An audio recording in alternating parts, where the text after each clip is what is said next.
తండ్రి అధికార బలం, కొడుకు అరాచక. మొదటి నుంచి వివాదాల్లో సంజయ్ కొడుకు. అప్పట్లో సంచలనం రేపిన మహీంద్ర వర్సిటీలో విద్యార్థులను వేధించిన వీడియో, మొన్న ర్యాగింగ్ ఘటన, నేడు ఫోక్సో కేసు.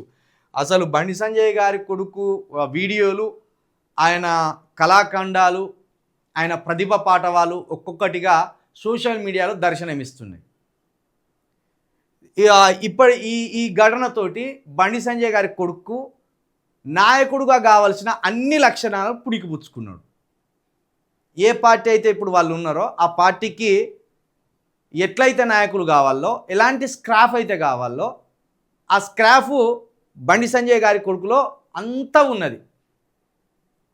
కొట్టిండు ఒక కాడ, గుద్దిండు, రౌడీజం చూపించిండు, మంచి లక్షణం, అది అర్హతే. బండి సంజయ్ గారు కోరుకునేది కూడా అదే. చెల్లో నా కొడుకు నలుగురిని కొట్టిండు, చెల్లో నాయకుడి నక్షలం ఉందని నా కొడుకులో. ఇప్పుడు ఎమ్మెల్యేనో ఎంపీఓ కావడానికి బండి సంజయ్ గారి కొడుకు అన్ని అర్హతలు సాధించిండు. ఇప్పుడు పైసలు ఇచ్చో ఇంకోటి ఇచ్చో కేసులన్నీ మేనేజ్ చేసుకొని వచ్చేసరికి ఎన్నికల్లో దించితే బంపర్ మెజార్టీతో గెలుస్తాడు. ఇక ఇంతకంటే అర్హతలు ఏం కావాలి నాయకుడికి? ఒక నలుగురు పోరాణం కొట్టిండు, ఇంతకుముందు నలుగురిని ర్యాగింగ్ చేసిండు, నలుగురిని కొట్టిండు ఇష్టానుసారంగా.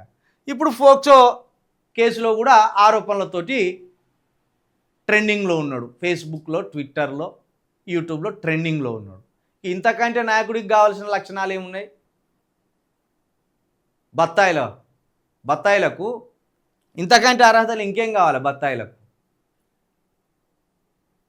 ముందు బండి సంజయ్ గారు కొడుకుని ఇంట్లో తీసుకుపోయి చెవులు వడిపెట్టి, ఇంత పేరు తెచ్చుకున్న నన్ను బజార్ పాలు చేసినావు అని 4 జరువు ఇప్పటికైనా దారికి తీసుకొచ్చుకోండి.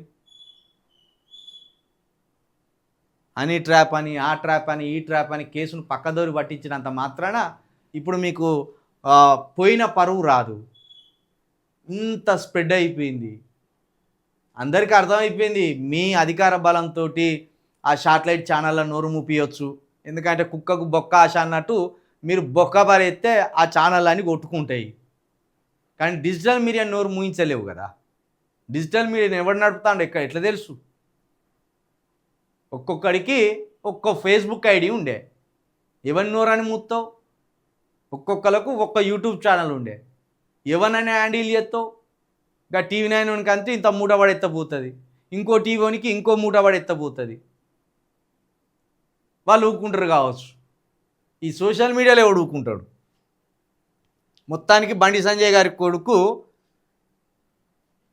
ఆ పార్టీ నుండి కావాల్సిన అన్ని అర్హతలు అయితే సంపాదించినట్టుగా అర్థమవుతున్నది. ఇక తండ్రి అధికార బలం, కొడుకు అరాచకం అంటే మరి ఇక కొడుకుని ఇటు తండ్రి గద్దించకపోయే పార్టీ పెద్దలు, బీజేపీ పార్టీ పెద్దలు కూడా గిటోటి కొడుకున్న అర్రపై నీకని ఆ పార్టీ పదవి నుండి ఆయన నుడబీకి ఆ కొడుకుని దూరం కొట్టకపోయా.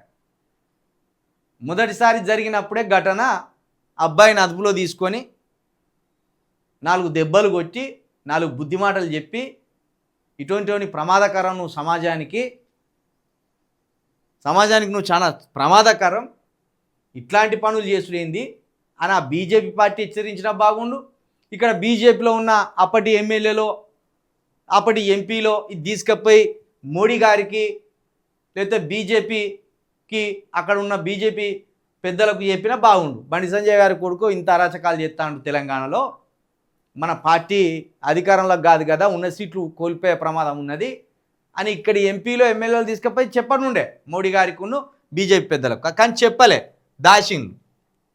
దాచిండ్లు కాబట్టి ఇక్కడ దాకా పరిస్థితి వచ్చింది. తండ్రి నిజానికి 100% తండ్రి అధికారాన్ని చూసుకొనే విరవీగుతున్నాడు ఆ అబ్బాయి. తండ్రి అధికారాన్ని చూసుకొనే ఏం చేసినా చెల్లుతుంది. మా నాయన కేంద్ర హోంశాఖ సహాయక మంత్రి కాబట్టి నాది చెల్లుతుంది అనే ఒక అహంకారం ఆ అబ్బాయిలో కనిపించినట్టుగానే తెలుస్తున్నది.